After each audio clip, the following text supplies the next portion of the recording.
ചങ്കും ചങ്കുമായി കഴിയുകയും പിന്നെ ഒരു അവസരം കിട്ടിയാൽ പിണങ്ങുകയും ശേഷം അതുവരെ ഉണ്ടായ എല്ലാ സംഭവങ്ങൾക്കും പരാതി പറഞ്ഞ് പരസ്പരം ചെളി വാരി എറിയുകയുമൊക്കെ നമ്മളൊക്കെ കുഞ്ഞുനാളിൽ വിട്ട ടാസ്കുകളാണ്.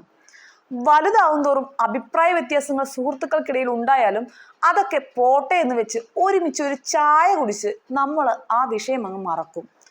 എന്നാൽ നമ്മുടെ ട്രംപും കൂട്ടുകാരൻ മസ്കും അങ്ങനെയല്ല. അവരിപ്പോഴും തല്ലി തീർക്കുന്ന ആ പഴയ നഴ്സറി പിള്ളേർ തന്നെയാണ്. പരസ്പരം പ്രശ്നങ്ങൾ ഉണ്ടായാൽ കടുപ്പമുള്ള തീരുമാനങ്ങൾ എടുക്കുമെന്ന് മാത്രമല്ല, പറ്റാവുന്നിടത്തൊക്കെ ആ വിഴുപ്പലക്കുകയും ഒടുക്കം മനംമാറ്റം വരുമ്പോൾ ഒരു ഉളുപ്പുമില്ലാതെ ലേലുവല്ലു പറഞ്ഞ് പ്രശ്നം കോംപ്രമൈസ് ചെയ്യുകയും ചെയ്യും. ഒടുവിൽ അമേരിക്കൻ പ്രസിഡന്റ് ട്രംപിനെതിരായി പങ്കുവച്ച സോഷ്യൽ മീഡിയ പോസ്റ്റുകളിൽ ഖേദപ്രകടനവുമായി ടെസ്ല സിഇഒ ഇലോൺ മസ്ക് രംഗത്തെത്തിയിട്ടുണ്ട്. എക്സിലൂടെയായിരുന്നു മസ്കിന്റെ വിശദീകരണം. കഴിഞ്ഞ ആഴ്ച പ്രസിഡന്റ് ഡൊണാൾഡ് ട്രംപിനെ കുറിച്ചുള്ള എൻ്റെ ചില പോസ്റ്റുകൾ അതിരു കടന്നതായിരുന്നു. അവയിൽ ഞാൻ ഖേദിക്കുന്നു, മസ്ക് എക്സിൽ കുറിക്കുകയുണ്ടായി. ഡൊണാൾഡ് ട്രംപുമായി വളരെ അടുത്ത ബന്ധം പുലർത്തിയിരുന്ന മസ്ക് തിരഞ്ഞെടുപ്പിൽ ട്രംപിന് വേണ്ടി വലിയ രീതിയിൽ പണം ചിലവഴിക്കുകയും പ്രചരണം നടത്തുകയും ചെയ്തിരുന്നു. ട്രംപ് അധികാരത്തിലെത്തിയതിന് പിന്നാലെ ഡിപ്പാർട്ട്മെന്റ് ഓഫ് ഗവൺമെന്റ് എഫിഷ്യൻസി മേധാവി എന്ന സുപ്രധാന പദവിയും അദ്ദേഹത്തെ തേടിയെത്തുകയുണ്ടായി.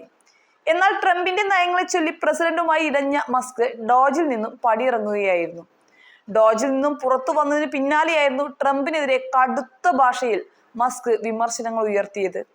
ട്രംപ് മനോഹരം എന്ന് വിശേഷിപ്പിച്ച ബജറ്റ് ബില്ലിനെ മസ്ക് അറപ്പുളവാക്കും വിധം മ്ലേച്ഛം എന്നായിരുന്നു വിമർശിച്ചത്. ഞാനില്ലായിരുന്നെങ്കിൽ 2024 തെരഞ്ഞെടുപ്പിൽ പ്രസിഡന്റ് ഡൊണാൾഡ് ട്രംപ് തോൽക്കുമായിരുന്നുവെന്ന അവകാശവാദം വരെ ആ ദിവസങ്ങളിൽ മസ്കിന്റെ ഭാഗത്തു നിന്നും ഉണ്ടായി. നികുതി നിയമത്തിനെതിരായ ഇലോൺ മസ്കിന്റെ വിമർശനത്തിൽ താൻ നിരാശനാണെന്ന് ട്രംപ് പ്രതികരിച്ചതിന് പിന്നാലെയായിരുന്നു ടെസ്ല മേധാവി തന്റെ വിമർശനം കൂടുതൽ ശക്തമാക്കിയത്. എന്റെ പിന്തുണ ഇല്ലായിരുന്നുവെങ്കിൽ ട്രംപ് തിരഞ്ഞെടുപ്പിൽ തോറ്റുപോകുമായിരുന്നു.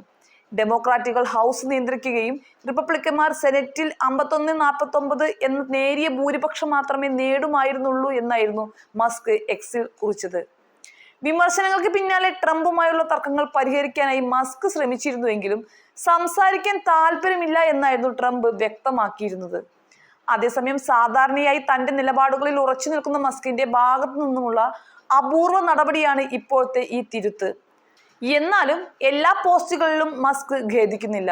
ചിലത് മാത്രമാണ് അതിരു കടന്നത് എന്നാണ് അദ്ദേഹത്തിന്റെ നിലപാട് എന്നതും ശ്രദ്ധേയമാണ്. മസ്കിന്റെ ഈ ഏറ്റുപറച്ചിലിനോട് ട്രംപ് എങ്ങനെ പ്രതികരിക്കുമെന്ന് വ്യക്തമല്ല. ട്രംപിന്റെ മുൻ പോസ്റ്റുകളുടെ ശൈലി പരിഗണിക്കുമ്പോൾ മസ്കിനെ ലൂസർ എന്നോ മയക്കുമരുന്ന് ഉപയോഗം ആരംഭിച്ചോ പരിഹസിക്കാൻ സാധ്യതയുണ്ട് എന്ന വിലയിരുത്തലും ശക്തമാണ്. മസ്കിന്റെയും ട്രംപിന്റെ ഈ പടലപ്പിണക്കം ഇരുവരുടെയും ബിസിനസ്സുകളെയും വലിയ രീതിയിൽ തന്നെ ബാധിച്ചിരുന്നു.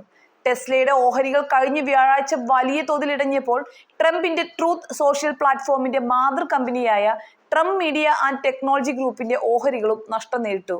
ഒടുക്കം ഇത് ഇങ്ങനെയൊക്കെ വരികയുള്ളൂ എന്ന കാര്യം അറിയാമെന്നാണ് ട്രംപിന്റെ വിമർശകർ ഇതിനോട് പ്രതികരിച്ചത്. എന്തായാലും ജമ്പൻ തുമ്പൻ കൂട്ടുകെട്ടിൽ തുമ്പൻ മാപ്പ് പറഞ്ഞ സ്ഥിതിക്ക് ജമ്പന്റെ നീക്കം എന്താണ് എന്ന് നമുക്ക് കാത്തിരുന്നു കാണാം.